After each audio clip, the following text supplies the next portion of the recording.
오늘 우리에게 주신 하나님의 말씀 요한계시록 16장의 말씀입니다. 16장 1절에서 21절까지 말씀입니다.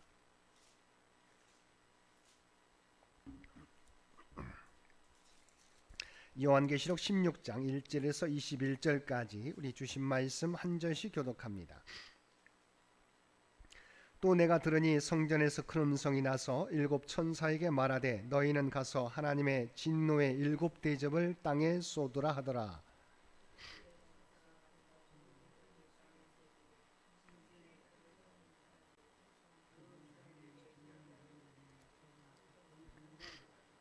둘째 천사가 그 대접을 바다에 쏟음에 바다가 곧 죽은 자의 피같이 되니 바다 가운데 모든 생물이 죽더라.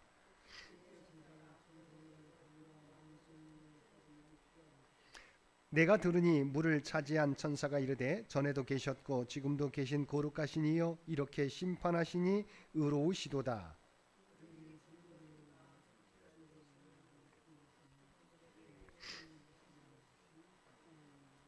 또 내가 들으니 제단이 말하기를 그러하다. 주 하나님 곧 전능하신 이시여 심판하시는 것이 참되시고 의로우시도다 하더라.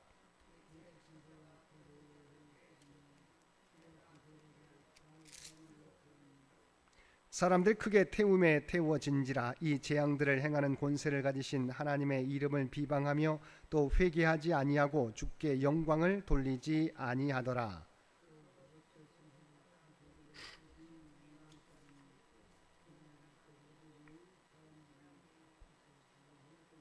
아픈 것과 종기로 말미암아 하늘의 하나님을 비방하고 그들의 행위를 회개하지 아니하더라.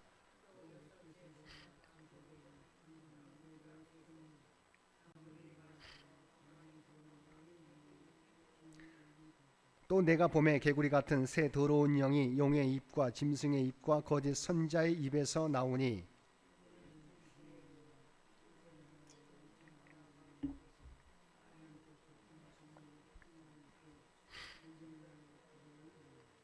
보라 내가 도둑같이 오리니 누구든지 깨어 자기 옷을 지켜 벌거벗고 다니지 아니하며 자기의 부끄러움을 보이지 아니하는 자는 복이 있도다.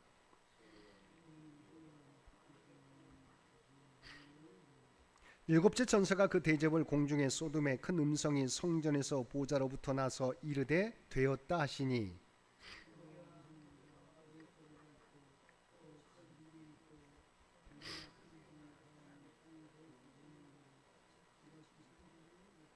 큰 성이 세 갈래로 갈라지고 만국의 성들도 무너지니 큰 성 바벨론이 하나님 앞에 기억하신 바 되어 그의 맹렬한 진노의 포도주 잔을 받음에. 함께 읽겠습니다. 또 무게가 한 달란트나 되는 큰 우박이 하늘로부터 사람들에게 내림에 사람들이 그 우박의 재앙 때문에 하나님을 비방하니 그 재앙이 심히 크미로라. 아멘. 오늘도 말씀과 기도로 목요일 하루를 시작하는 모든 성도들 가운데 하나님의 놀라운 은혜가 언제나 함께하여 주시기를 주님의 이름으로 간절히 축원드립니다. 오늘 살펴볼 말씀은 요한계시록 16장의 말씀입니다. 1절에서 11절까지 말씀은 첫째에서 다섯째까지의 대접 재앙에 관한 묵시를 기록하고 있습니다. 이제 일곱 천사가 일곱 개의 대접을 연이어 쏟음으로 해서 비록 현 우주 전체의 붕괴는 아니지만 적어도 일단 현 세속 문명의 완전한 파멸에까지 이르는 대재앙이 숨막히게 전개됩니다. 그 중에서도 본문에 언급되고 있는 첫째에서 다섯째까지의 대접 재앙은 여러 면에서 출애굽 직전에 모세에 의해서 애굽에 행해진 10가지 재앙과 유사합니다. 그러나 그 범위에 있어서 우주적 스케일을 갖고 있으며 그 강도에 있어서 돌이킬 수 없는 재앙이라는 점에서는 격을 달리합니다. 먼저 1절은 하늘 성전으로부터 일곱 천사를 향해 하나님의 진노를 담은 일곱 대접을 땅에 쏟으라는 명령이 하달된 사실을 기록하고 있습니다. 이어 2절은 첫째 천사가 대접을 땅에 쏟자 짐승의 표를 받은 자들과 우성에게 경배한 자들에게 독한 종기가 난 사실을 기록하고 있습니다.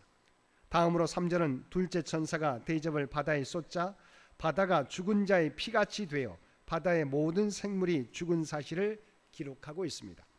4절에서 7절은 셋째 천사가 대접을 강과 물 근원에 쏟자 물들이 피가 된 사실과 천사가 짐승의 표를 받은 자들과 우상 숭배자들에 대한 하나님의 심판이 의로움을 선포하자 하늘 제단이 그에 대하여 화답한 사실을 기록하고 있습니다. 8절과 9절은 넷째 천사가 하늘의 태양에 대접을 쏟자 해가 권세를 받아 사람들을 불로 태운 사실과 그럼에도 불구하고 사람들이 하나님을 비방하며 회개하지 않은 사실을 기록하고 있습니다.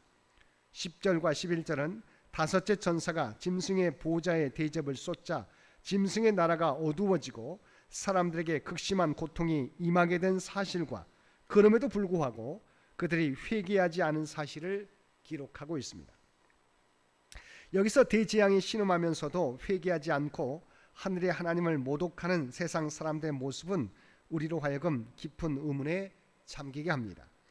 그러나 이는 그만큼 사탄의 능력과 그 위세가 하나님을 이길 수 있을 것으로 착각될 정도로 크고 강할 것임을 역설적으로 경고하는 것입니다. 이것은 이미 한번 타락한 인생들은 이제 하나님께 순복하기보다 스스로의 의지나 욕망을 실현하는 일에 그토록 악착같이 집착하고 있는 영적 현실을 적나라하게 노출시키고 있습니다. 한편 이러한 일곱 대접 재앙의 내용을 보면 일곱 나팔 재앙의 내용과 매우 유사합니다.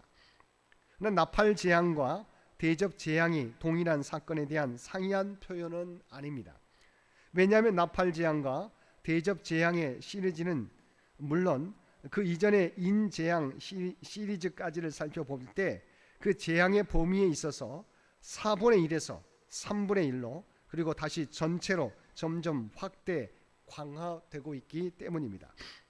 12절에서 16절까지 말씀은 여섯째 대접 재앙에 관한 묵시를 기록하고 있습니다. 12절은 여섯째 천사가 유브라데 강에 대접을 쏟자 강물이 말라버려 동방으로부터 오는 왕들의 길이 예비된 사실을 기록하고 있습니다. 이어 13절에서 16절은 용과 짐승과 거짓 선자 입에서 개구리 같은 새 더러운 영, 곧 귀신의 영이 나와 이들이 주의 재림의 날에 주로 더불어 전쟁을 하기 위하여 온 천하의 임금들을 아마겟돈이라고 하는 곳으로 불러 모은 사실을 기록하고 있습니다. 이러한 본문을 보면 여섯째 대접 재앙은 그 자체로는 어떠한 재앙의 구체적인 사건들을 직접적으로 언급하고 있지 않고 다만 최후의 전쟁인 아마겟돈 전쟁을 위하여 악의 세력들이 자신들의 모든 세력을 총규합하는 내용만을 언급하고 있습니다. 그래서 여섯째 대접 재앙은 일면 그 자체로는 무슨 별다른 재앙이 아닌 것처럼 보입니다. 그러나 아마겟돈 전쟁은 다름 아니라 예수님의 재림 직후에 있을 예수님의 무리와 사탄의 무리 사이에 있을 최후 대전쟁입니다. 따라서 이 같은 전쟁이 준비되는 것은 결국 이제는 더 이상 돌이킬 수 없는 재앙의 서막이 올랐음을 보여주는 것입니다. 아마겟돈은 무기또의 헬라어 음역입니다. 아마겟돈은 사사시대 드보라와 바락이 이곳에서 가나안 왕을 죽인 이후에 구약 성경 안에서만 200회 이상의 전쟁이 일어난 투쟁과 참화의 상징적 장소입니다. 17절에서 21절까지 말씀은 지상에서 일어날 모든 재앙 가운데 마지막 재앙인 일곱째 대접 재앙으로 마침내 현 세속 문명이 완전히 붕괴되는 묵시를 기록하고 있습니다.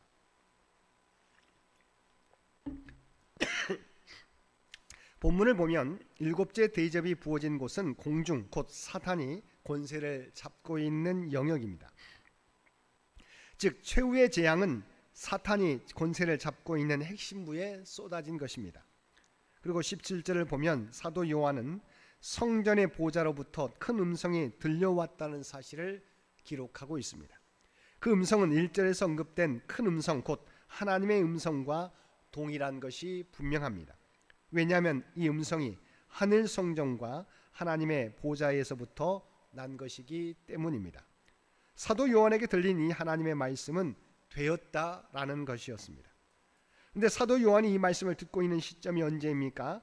일곱째 대접 재앙이 시작되는 시점입니다. 그런데 하늘 보좌에서 선포된 되었다라는 말씀의 시제가 될 것이다라는 미래형이 아니라 되었다 과거 시제라는 것입니다. 다시 바로 이 되었다에 해당하는 원어 개군에는 이루어졌다라는 의미로서 그 시제가 과거 완료형입니다. 하나님께서 사탄의 권세를 완전히 깨뜨리시고 자기 백성의 구원을 완전히 성취하시는 것은 이제 목전에 있는 일이긴 하지만 아직 이루어지지 않았습니다. 그런데도 이처럼 그 시제를 과거 완료형으로 표현하여 이 과정이 과거에 모두 끝난 것으로 묘사하고 있는 것은 바로 그 성취의 확실성을 강조하기 위한 것입니다. 한편 공중에 대접이 부어지자 번개와 내성이 있고 이제까지 이와 같이 큰 규모의 지진이 없었을 정도로 큰 지진이 발생하여 온 세계는 완전히 파괴를 당하게 되는데, 특히 세계의 도시들로 하여금 우상을 섬기고 악을 행하도록 조장한 큰 성 바벨론이 완전히 파멸을 당하고 말았습니다. 이는 결국 일곱째 대접 재앙으로 모든 세속 문명이 완전히 파괴될 것임을 보여줍니다. 한편 이 치명적인 재앙에도 불구하고 사람들은 회개하기보다 도리어 하나님을 원망하고 비방하는데, 이는 하나님의 최후 심판은 하나님께 자비가 부족해서가 아니라 인간의 완악함 때문에 임하게 될 것임을 보여줍니다. 사랑하는 성도 여러분, 하나님의 자비는 회개하는 자에게 마지막까지 임하게 됩니다. 마지막까지도 회개하지 않는 자는 하나님의 긍휼과 자비를 입을 수 없는 것입니다.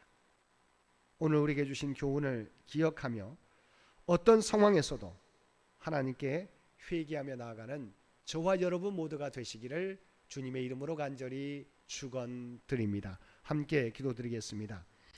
사랑과 은혜가 충만하신 아버지 하나님, 우리에게 겸손한 마음을 허락하여 주셔서 언제 어디서나 하나님 앞에 무릎 꿇을 수 있는 저희들 되게 하여 주옵소서.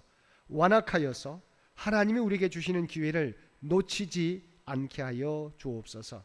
오늘도 이 나라와 이 민족을 기억하여 주시고 오직 하나님의 뜻 가운데 통치하시고 인도하여 주시기를 원합니다.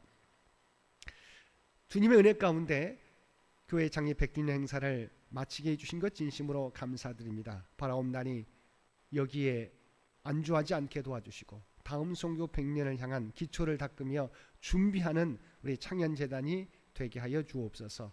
육신의 연약함 가운데 있는 죄 백성들을 기억하여 주시고 주님을 향하여 기도하며 간구하게 될 때 그들의 모든 기도와 간구를 들어주시고 주님의 은혜 가운데 하나님의 놀라운 치유와 회복의 역사가 나타나게 하여 주시옵소서. 다음 세대를 이끌어갈 믿음의 자손들을 기억하여 주시기를 원합니다. 그들의 믿음이 약해지지 않게 도와주시고 오직 하나님의 말씀의 기초 위에 자신의 삶을 세워가게 하여 주옵소서. 또한 하나님의 주신 꿈과 비전을 하나님의 지혜와 능력을 통해서 하나하나 성취해 가게 하여 주시옵소서. 세상을 이끌어갈 수 있는 리더들로 온전히 서게 하여 주옵소서. 오늘도 우리에게 복된 하루를 허락해 주신 것 진심으로 감사드립니다. 날마다 주님과 동행하며 살아가는 우리 모두가 되게 하여 주옵소서. 또한 이 세상 속에 살아가지만 우리가 하나님의 구원받은 백성, 구별된 백성이라고 하는 정체성을 잃어버리지 않게 하여 주시옵소서.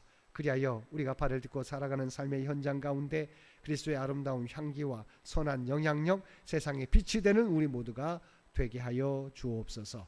이 모든 간구 우리를 구원하여 주신 예수님의 이름으로 간절히 기도드리옵나이다. 아멘.